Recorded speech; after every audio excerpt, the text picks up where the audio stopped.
नमस्कार दोस्तों अभी आप लोग थंबनेल देखे हैं, बिल्कुल सही है। ये जो फार्म लगा हुआ है, देख लीजिए आप लोग भी ये फार्म। जिनकी उम्र 60 वर्ष से ऊपर हो गई है,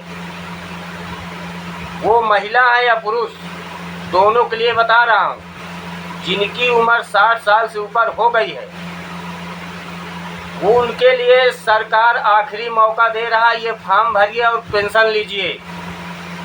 ऐसा ना हो कि आप चूक जाएं। सरकार का बहुत बड़ा निर्देश है।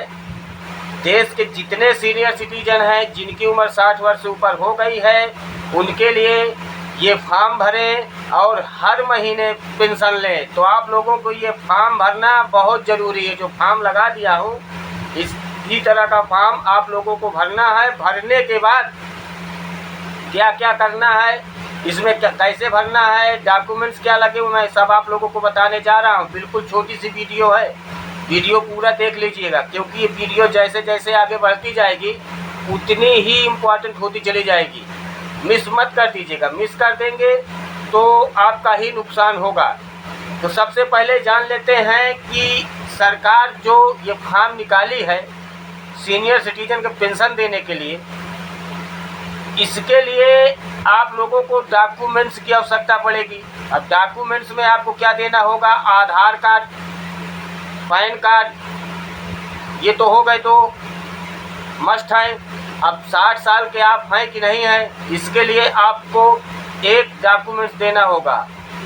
जैसे कि पासपोर्ट हो गया है, या तो आपके पास कोई मार्कशीट हो, या तो स्कूल की लीविंग सर्टिफिकेट रखी हो आपके पास। बहुत से लोगों के पास मिल भी सकती है, कुछ लोगों के पास नहीं भी मिल सकती है।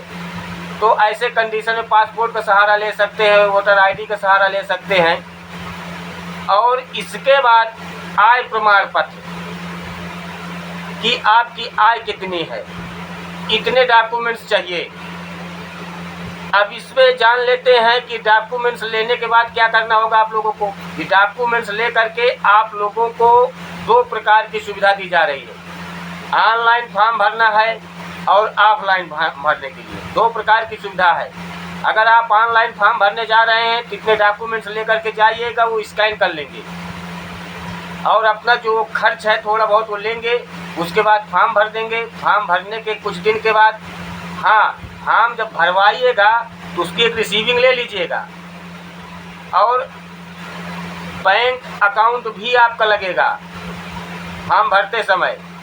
तो बैंक अकाउंट जो हो वो चालू हालत पे होना चाहिए, कि आदान प्रदान हो रहा हो, उसमें जो नंबर लगा हो वो अपडेट होना चाहिए, क्योंकि जो आपकी पेंशन आएगी उसी अकाउंट में आएगा। तो बैंक अकाउंट की पासबुक भी लेके जाइएगा, 2 फोटो भी ले लीजिएगा। इतना चीज़ ले करके जब आप जनसेवा केंद्र में जाएंगे, उनसे बोल दीजिएगा कि हमें ओल्ड एज पेंशन स्कीम के तहत, वृद्धा पेंशन योजना के तहत फॉर्म भरवाना है। आप ये फॉर्म भरिए और रिसीविंग ले लीजिएगा। रिसीविंग लेने के बाद कुछ दिन के बाद डायरेक्ट आपके अकाउंट में पेंशन आ जाएगी।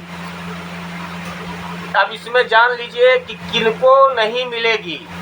सबसे बड़ी बात यह है कि किन लोगों को मिलेगा, किन लोगों को नहीं मिलेगा। क्या सभी लोगों के लिए है? तो है सभी लोगों के लिए, पर कुछ लोगों को इसमें से बाहर कर दिया गया। जैसे कि कोई सरकारी नौकरी कर रहा था, पेंशन मिल रही है, ऐसे व्यक्ति को नहीं दिया जाएगा। ITR इनकम टैक्स भर रहे हो आप, ऐसे लोगों को इसमें बाहर कर दिया गया है। ये जिन लोगों के पास भरण पोषण करने के लिए, अपने स्वास्थ्य के लिए, दवा के लिए असुविधा है, उनके पास कोई किसी प्रकार की आय नहीं है, उन लोगों को सरकार हर महीने पेंशन दे रही, प्रेजेंट टाइम पे दे रही है। आपके आस पड़ोस में मिल रहा होगा। पर अगर आप लोग अभी तक फॉर्म नहीं भरे हैं तो ये फॉर्म भरिए। फॉर्म भरने के बाद जाइए, आप 2 महीने के बाद आपके अकाउंट में पैसा आना स्टार्ट हो जाएगा। और सरकार हर एक स्टेट में ओल्ड एज पेंशन स्कीम की योजना निकाली हुई है। आप कहीं से भी हैं भारत में, ये फॉर्म भर सकते हैं। फॉर्म ऑफलाइन भी भरा जाता है। ऑफलाइन आप जाइए अपने ब्लॉक में, वहाँ पर विकास भवन में, वहाँ पर आपको फॉर्म उपलब्ध कराया जाएगा। आपको पूरी चीज़ें बताई जाएगी, क्या क्या इसमें करना है, क्या नहीं करना है, क्योंकि हर एक स्टेट का एक अलग अलग रूल होता है।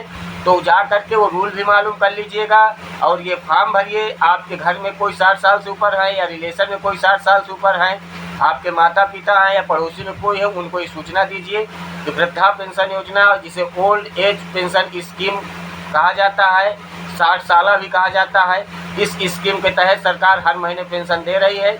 आप भी अगर इच्छुक हैं, आप उसके पात्र हैं, तो फॉर्म भरें और पेंशन हर महीने सरकार से लें। और दोस्तों, आशा करता हूं कि वीडियो आप लोग बहुत अच्छी लगी होगी।